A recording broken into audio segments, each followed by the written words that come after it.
I'm Rachel Greenberg, and this is Volta Insider. In June 2016, the White House, in partnership with private companies and nonprofit groups, convened the first United States of Women Summit at the Walter E. Washington Convention Center in Washington, D.C. The Summit on the United States of Women brought together thousands of women and a few men to discuss four major topics: violence against women, health and wellness, economic empowerment, and entrepreneurship and innovation.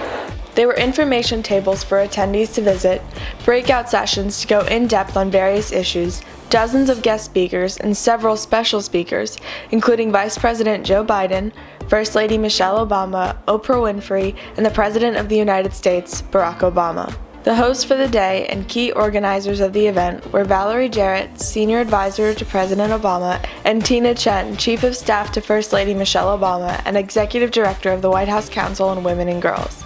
Here's an excerpt from President Obama's speech, which had most of the crowd on its feet for the duration. But I did want to stop by and make one thing very clear. I may be a little grayer than I was 8 years ago, but this is what a feminist looks like.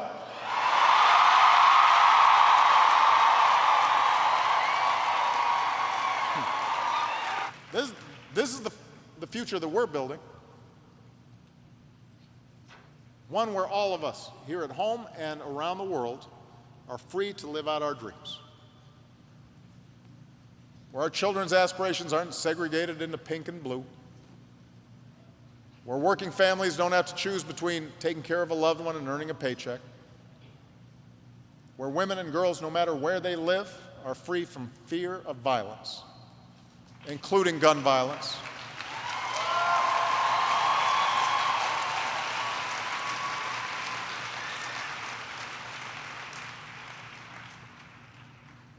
Where hatred against women or hatred against the LGBT community that doesn't neatly fit into some predetermined notions of how people should be or how they love, where that is no longer the operative rule in any society. A future where women lead half our businesses, make up half of Congress, where our girls know they can hold any job and run any company and compete on any field and perform on any stage and science the heck out of any challenge. That's the future we're trying to build.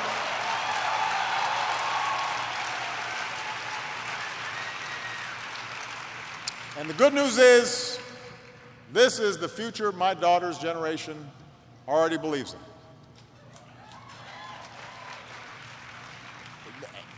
They believe every door is open to them. They're not engaging in any kind of self-censorship. They're not going to hold themselves back. It couldn't occur to them that they couldn't rise to the top of whatever field they choose. It wouldn't occur to them not to accept all people, no matter how they identify or who they love. They think discrimination is for losers. They think it's weird that we haven't already had a woman president. They expect the world to catch up to them. I spoke with actress and activist Patricia Arquette, who came to the summit because of its historic nature and to encourage legislators to pass the Equal Rights Amendment. Why was it important to you to be a part of this summit? First of all, this is the first summit we've had like this in the United States of America. Even though women are 53% of the population and the largest voting bloc, this is actually historical. And I hope that they do this every year because it's really important for women's voices to be heard and for us to look at women's issues and how they're impacting half of our country. There's one call to action from the summit, one thing you'd want people to bring home. What would it be? Well, we started a petition, www.change.org/ERA, to pass the Equal Rights Amendment. Because if we have constitutional equality, we could start examining all these other issues of bias. Why do we have 400,000 untested rape kits in the United States? Because women actually have less value in the United States of America than we pretend they do.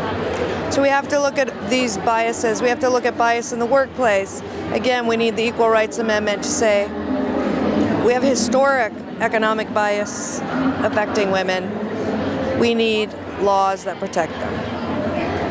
Thank you so much. And also, I would encourage you all to see this movie my friend Kamala Lopez made. It'll be coming out September 7th on pay-per-view and downloading streaming services. It's called Equal Means Equal, and it will really show you comprehensively why we need the Equal Rights Amendment. Looking forward to it. Okay, right on, thanks. I spoke with actress and activist Sophia Bush, who came to the summit to encourage women of all ages to get involved in politics and use their vote. Why was it important to you to be involved with this summit? I think it's an incredible time for women in our country, and I also think that we have so far to go. There's areas in which we've been backsliding and we're losing ground, and we really need to activate young voters, and we need to inspire women of all ages around the country to really come together. And I think there's no more inspiring place anywhere today than this summit. Why do you think it's important for young people to be engaged in social issues and politics and to really use their voice? I think it's incredibly important for young people to be engaged in the political sphere and to be aware of social issues. I think you have to choose to educate yourself on all of these things, read up on the issues that matter to you, look into causes that matter to you, to start creating that habit of bearing witness and giving a shit is incredibly important, and you shouldn't have to wait to do that until you're older. Your voice is valuable now. Okay, I agree. There's one call to action from having absorbed all of this. You could, really instill in either attendees or people who are watching at home. What would it be? Oh my goodness. For me personally, I would love for everyone who's watching at home to get involved in the Girl Project. We're working on breaking down the barriers to secondary school education for 50 million girls around the world. And those years, those incredibly important years in secondary school change women's lives, and they have generational effects on their families and their communities. So visit thegirlproject.com, see if you're likewise inspired, and come join us. Thank you so much. Thank you. Vice President Biden spoke passionately about the work he did as a senator, introducing and eventually passing the Violence Against Women Act in 1994, and what it has meant to women in the years since it was passed. He admits there is still more work to be done to change the culture. Like many of you, this has literally been, not figuratively, the cause of my life.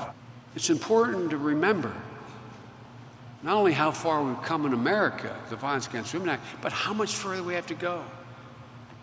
There is never, let me say this again, never, never, never a cultural justification for dehumanizing another human being. Never, never, never, never, never, never. So don't buy into, well, we have a different cultural norm. It is wrong under any circumstances to abuse anyone and to condone the abuse of women. I'm always asked by the press, okay, Mr. Vice President, how will you know when you succeeded? And I know what that answer is. We will have succeeded when not a single woman who is violated ever asks herself the question, what did I do? What did I do? And we will succeed it when not one man who raises a hand or takes a violent action against a woman is able to say with any credibility in his own mind, well, she deserved it. That's the change of the culture that has to take place. You can get that done. We need you badly. Thank you very, very, very, very, very much. I spoke with Kristin Avery, the director of It's On Us, President Obama's initiative to get men involved in addressing the issue of violence against women. It's On Us is a campaign we started in September 2014, and we're really focused on trying to change the culture around sexual assault on college campuses. And what are the origins of this organization? Yeah, absolutely. It was really sort of born out of the White House Task Force on Sexual Assault that was formed in January 2014. There were a couple findings after that task force took place, and one of them was really the need to change our culture. And another one was to get more people really involved in the conversation, to have guys really stepping up on their campuses and taking part, and just having more people come together to really help find a solution to this problem. And what specific role do men play in this movement? I think men are starting to play a really important role in the movement. For so long, this fight has been solely on the shoulders of survivors, and they've done an amazing job. But by getting men and other women to really take part in the conversation, we can have a holistic conversation about what is the culture on every campus and what else do we need to do to really move the ball forward on this issue. And we've had a lot of men really stepping up and taking part. 37% of our events right now are held by guys on their campuses, and they range from small roundtable discussions to much larger events to really tackle this issue head on. And so, what is it like being here at this summit today? Oh, I think it's amazing. It's great to see all the other women leaders here. You know, all of these issues are very intertwined. Talking about respect of women, starting from a young age all the way through college campuses, the work that we do, and then onwards into the workforce and a lot of the other issues that are represented. So it's very interesting and wonderful to see all these great women leaders and really sort of find how all of our issues tie together. And if there's one thing that attendees or people who are watching could take and bring home, what would that be? I think it's really that problems do seem very large and hard to tackle, but everybody, just by taking one small action, whether or not it's doing it online or holding an event or just holding a discussion with people in their neighborhood to really talk about these issues, I think that is such a thing that everyone can actually take part in, and that's something that we really want people to understand, and we hope that they do take action on all of these issues going forward. All right, thank you so much. Thank you. I spoke with Jessica Davidson, a survivor of sexual violence and an It's On Us activist. What It's On Us is all about is creating spaces for students like myself that have experienced assault on a college campus and helping others understand what sexual assault is and giving survivors a space to step up and say, this happened to me and it's unacceptable. So we focus on several things at It's On Us. The first is making sure that students know what consent is and that non-consensual sex is rape.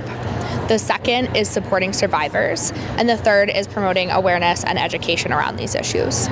It's On Us has a national network, and we're in 48 states, and we've had more than 1,400 events with 500 institutions, and every school has its own It's On Us team, or every school that's involved with us has its own It's On Us team, and then we also have a network of student advisors that advise 8 different regions, and we have multiple students in those regions to help create kind of a national coalition and provide support. And then there's also 8 advisors to the student advisors, and that's what I am, and we provide resources and emotional support for those advisors to these students who are doing this. So what's really cool about It's On Us is we give students the tools to create a movement on their own campus. And so instead of coming to their campus and superimposing exactly how we think they should do it, we allow them to adopt the It's On Us program and talk about sexual assault prevention in a way that works for their campus by encouraging campuses to do their own PSAs or awareness events or engage in weeks of action. Students know their own student body best. That's why they're in positions of student leadership. And so we ask them to take our toolkits and our advice and then morph it into something really incredible for their own campus and community. That's really cool. So what is it like coming here to this summit and seeing all the massive support for It's On Us?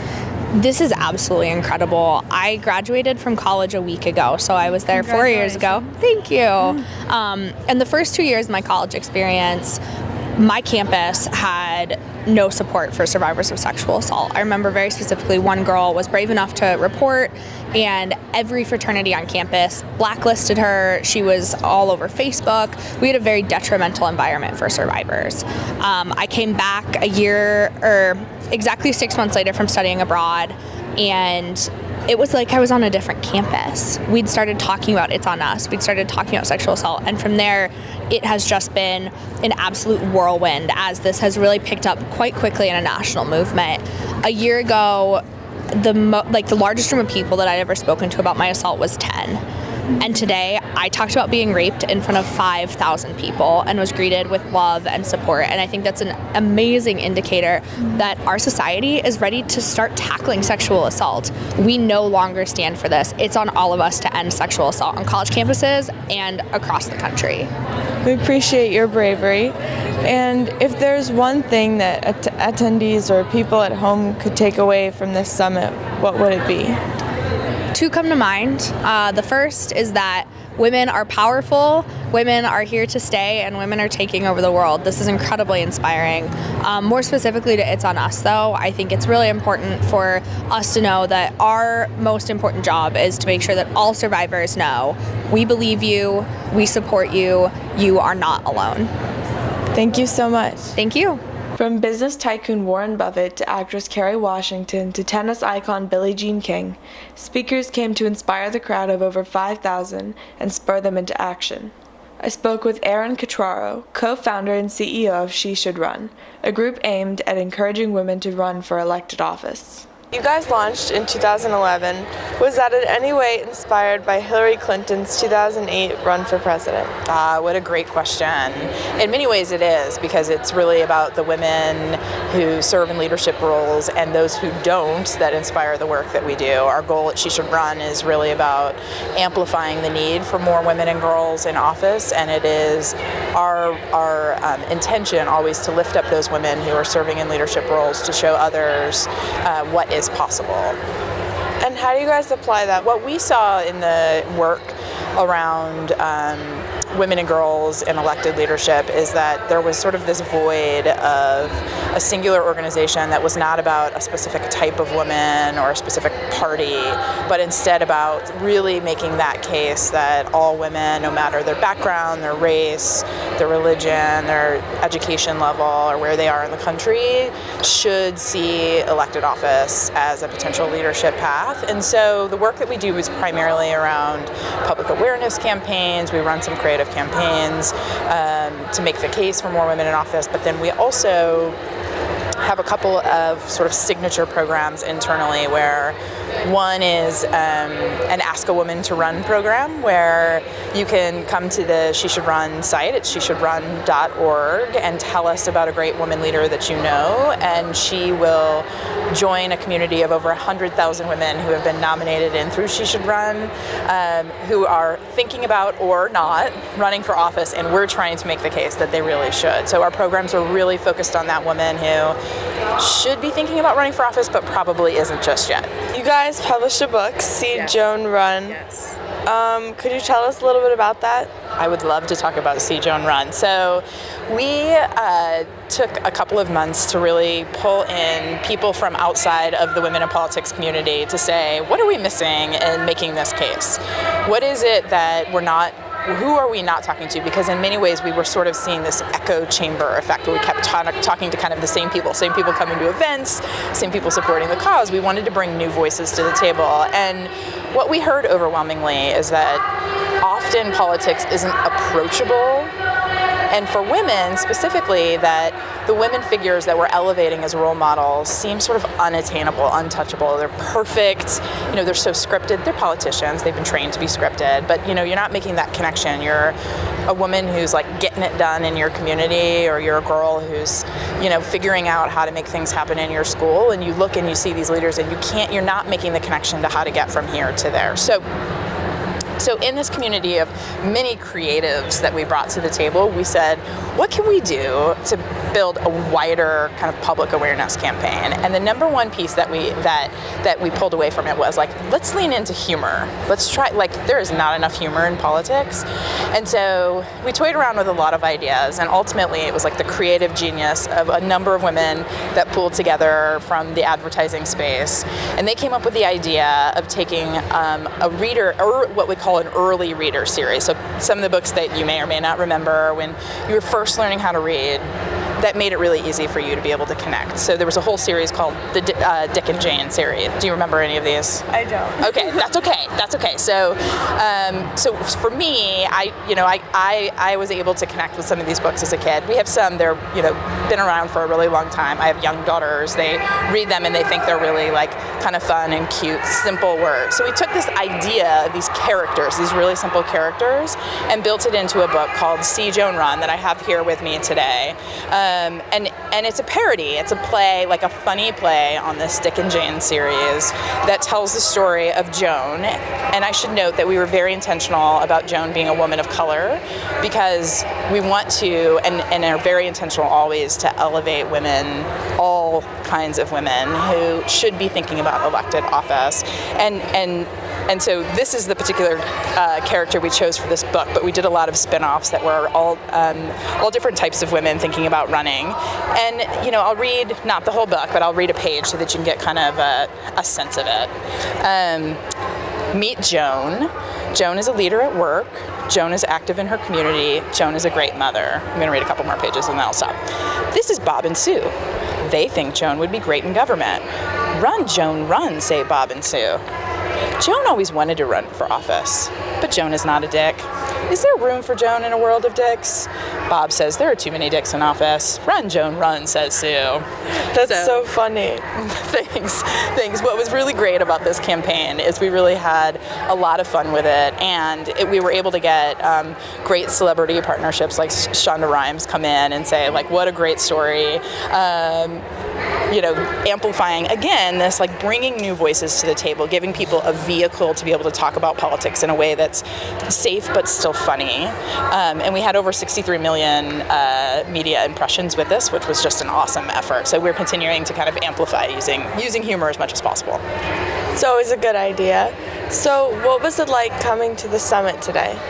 It was incredible. So just walked out of the presentation that President Obama gave, and frankly, I think it's one of the most moving speeches he's ever given about the potential that exists for women and for girls specifically. And for me, being a mother of two girls, it particularly stuck with me that he talked about how, girls today don't see, and I don't know if this is true for you, but they don't see anything different but possibility. They have only in their minds optimism for what is possible, and don't see those barriers in their way. And now it is just, frankly, the rest of the world that needs to catch up with that ambition and that pure optimism, and really that's the work that so many of the people in this room are doing. And I think it's just coming together in these moments is what sort of propels us forward and gives us the energy to keep doing the work that we do. And if you were to pick one kind of theme or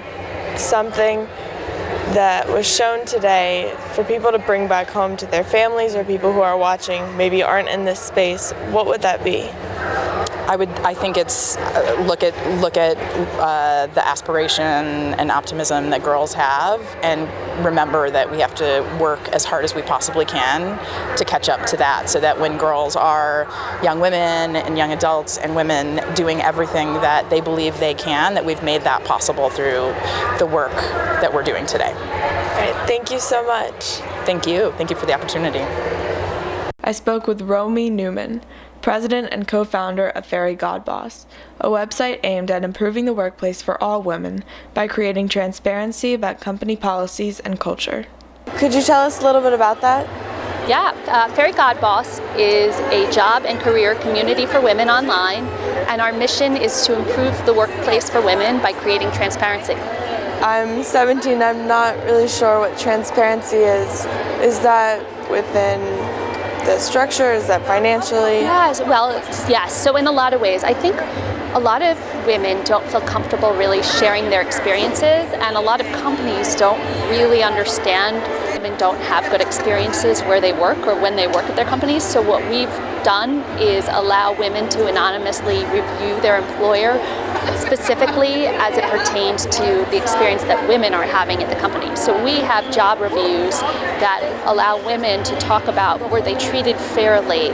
Do they feel like this is a company that promotes women? Do they feel this is a company they'd recommend for other women to work at, and why?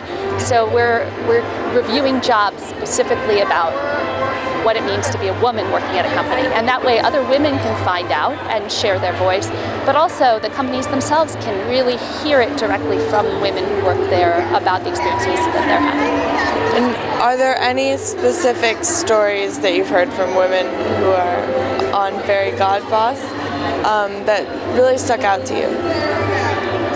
There are many, and some of them are really difficult and sad. I think what's really striking to me is that even in 2016, there are some really outrageous instances of sexual harassment. There are often instances of women being excluded from meetings or from processes. There are women who, no matter how hard they work, just don't get the promotion, even with positive reviews. And we hear it all, but there's good news too, which is on the bright side, we also hear about a lot of women who have a lot of positive work experiences. And I think that more and more that's true, and companies want to build better workplaces for women, and I think what we all need to work together on is, what does that mean? How do we make it happen? How do we change the workplace so that gender diversity can really blossom and help lead to better results for the company? And so, with regard to this summit, why was it important to you to come here? I think it's about this idea of how do we make change. So talking to other women who are in the space and men about, we know that gender diversity is important, but let's talk about how do we get to a place of gender diversity. So there was a study released here today by Catalyst that says that there are only 4% of women who have CEO roles. So of all the CEOs, there are only 4% are women. And so, what are the actual steps that it's going to take for us to make that number 50%? And from attendees and people at home, what's the one takeaway, something they can bring back that you'd like them to bring? I think it's just that when men and women work together, they make better decisions, they produce better work, they create better thinking.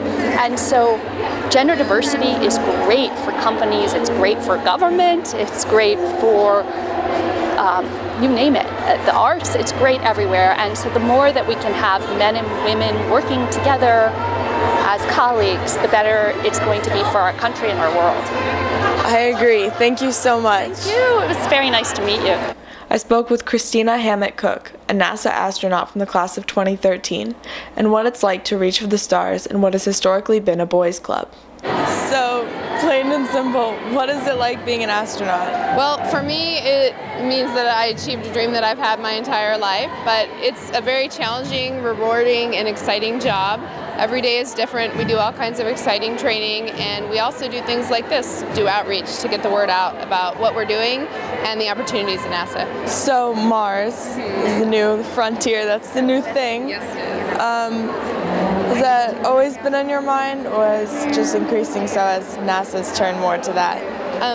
It's always been on my mind. I think exploring Mars is one of the most important things that we can do, both for humanity and also as a NASA mission. So I'm really excited to be a part of it. Right now, NASA is focused on going back to Mars. All of the programs that we have going on right now have that as a goal. And the plan is to go back to Mars in the 2030s, and the research we're doing right now on the International Space Station is meant to inform a future Mars mission. So hopefully we'll see it in our lifetimes, and we'll get to answer some fundamental questions about ourselves and our universe. For a long time, NASA was seen as just a boys' club, but 4 out of the 8 graduates are women. What was that like? Well, I feel very honored to be a part of the class of astronauts that I'm in. You're right, it is the first class of astronauts that's been chosen that is half men and half women. But women have been involved in the space program for a very long time. Even in the very early days of rocketry, women were doing the calculations behind the rocket trajectories and analyzing data. So women have always been contributing to the space program, and I'm just excited to be a part of a more visible part of that. And I'm also excited that when I walk around every day at work at Johnson Space Center, I see women contributing to the program from the highest levels down to the engineers on the ground doing the research at lab benches. So I think that there's a lot more visibility, and I'm just excited that I can be in a place where I can tell people that and spread the word about all the great work that's going on and how much equal opportunity there really is at NASA to contribute. What is it like being at this summit?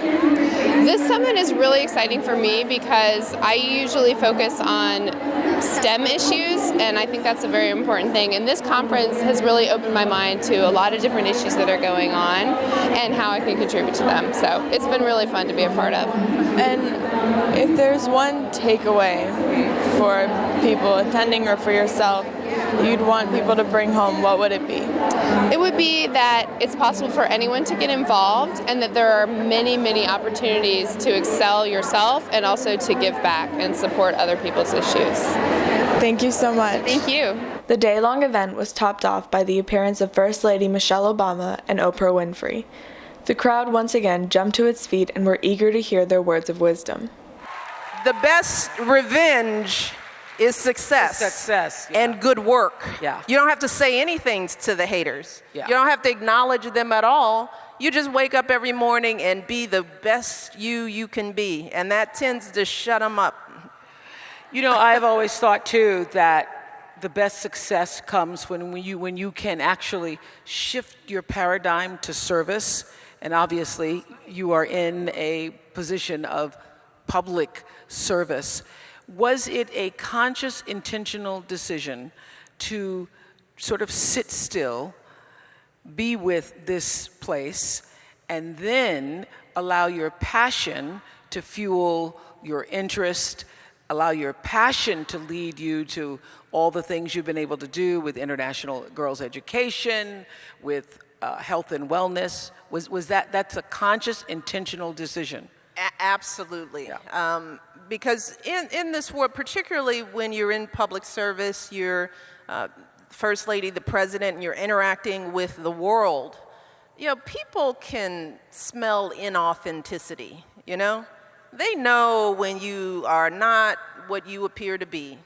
And that was always something that I said in this role, that I want people to know me, know Michelle Robinson Obama, not the First Lady, but in every interaction I have had with anybody who's had some connection with me, I have tried to be authentically myself. And in order to do that, I learned that I have to do things that I authentically care about. Because if I fundamentally deep down have a belief in the cause and it moves me, then I'm gonna be excited about it. That excitement is gonna be conveyed to the people that I'm trying to reach. It's not gonna be a heavy lift.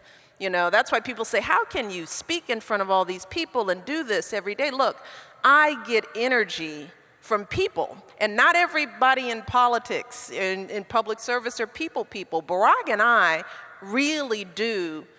We are energized by the people we meet, you know, by the military spouses that I meet out there. I picked working with military families because they moved me. I met them out on the campaign trail, and I didn't know that there were millions of military families out there serving and sacrificing in ways that we take for granted in this country. And I vowed then and there, just from meeting them, that if I got to be First Lady, I would try to be that voice for them. I would try to shine that light on them. So that came out of a direct passion for who those people were and what I learned about them. And I remember when you all first arrived at the White House, you said to the country that this is your house, and we're gonna open this up as your house. And so when I saw all those Girl Scouts out on the lawn, I went, y'all really did open up the house. Yes, yes.